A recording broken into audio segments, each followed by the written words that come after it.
As debacles go, this one was a resounding achievement.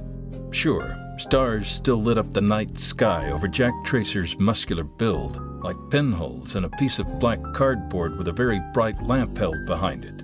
But these stars weren't as numerous as the ones that filled his vision hours earlier, when a cold, solid something knocked him flat, leaving a black space in time and an angry red knot that still screamed from the base of his skull. The last thing he remembered was bribing his niece to run off and get a cotton candy to cram in her button-cute but incessantly running mouth while he cozied up to the lovely brunette from the Ferris wheel, who, as luck would have it, shared with him an affinity for county fairs and run-on sentences. Naked but for a pair of underwear, glass shards wedged in his left palm, and face down in something sticky, Jack regained consciousness certain of only two things. He would never be asked to babysit his niece again, and the underwear wasn't his.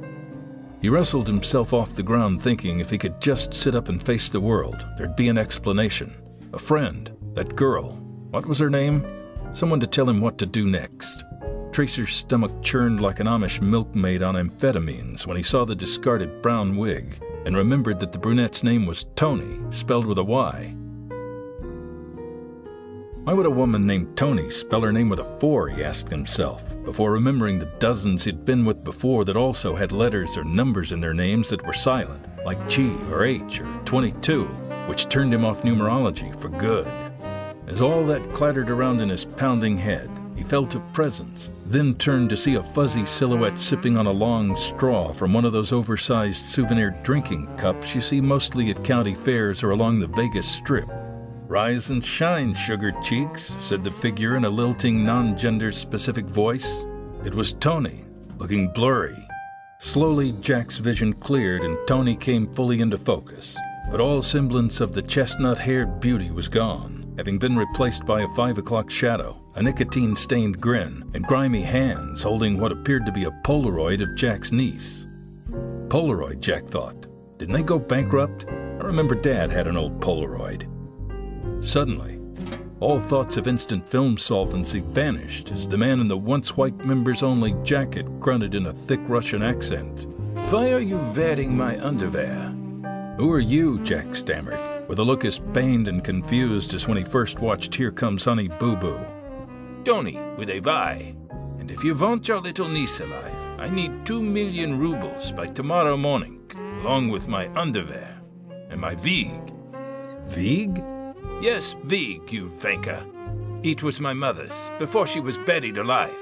Perhaps you should ask your father about that, William." 2 million rubles wasn't the problem. He had a brother who owned 27 El Pollo Locos in Moscow who could easily lend him the money. But the wig had been left in a sheep pen back at the county fair and was most likely now being worn by a farm boy from the central Yaroslav region. His head was throbbing. What the hell was going on? "Whatever you want," Jack said. Rain began to fall. Should have been snow. But wait, it wasn't rain either. It was tears. As he tasted the salty residue running down his cheeks, he began to ponder, whose tears are these?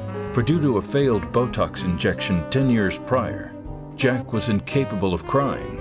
Suddenly, in terror, he realized these were the tears of an ashen-faced mime wearing pigtails and a beret. She was leaning awkwardly close to Jack's flustered face. Her real tears mimicked those drawn in black on her cheeks. She handed him a bag of clothes and whispered in his ear, "I know where the wig is, but we must move quickly."